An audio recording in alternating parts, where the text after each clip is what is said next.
Hello everyone, in today's video I'm going to show you how to change the language on your Windows 10. First of all, go to this icon, the start icon, and go to settings, and then go to time and language, and then go to language tab. As you can see, Windows display language. There is only like Arabic and English. How can we add another language in here to use it to display in our Windows? What we're gonna do is go to this plus button, just add the language and search for a language that you wanna add. I'm gonna add Spanish. You can search for it and choose the language you wanna add. I'm gonna add Spanish Spain and hit next. And then make sure to check this box, set as my Windows display language, to change it to the default language you're gonna use to display it in your Windows, and hit install. Please wait while the language finishes installing. This could take a few minutes. It's been installed right now, downloading and installing the language, and then we can use it, and it will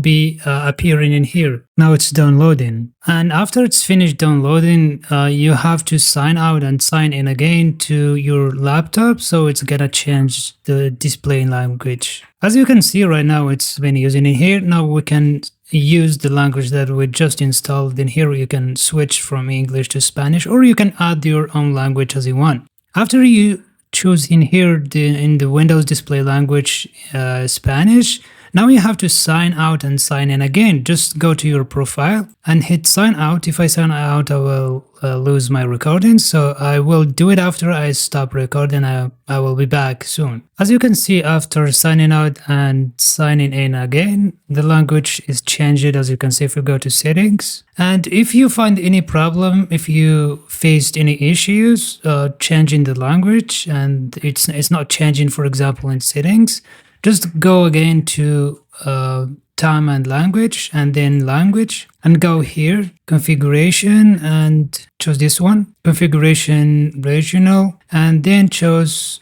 Spanish in here. Choose like your language in here for the system to change it in full Windows, and then choose accept, and then accept, and it will be restart. It will restart your computer, your Windows 10, and after that it will change fully customized to your language. And in the end, if you like this video, don't forget to give it a thumbs up and subscribe to our channel to get more videos just like this. See you next time.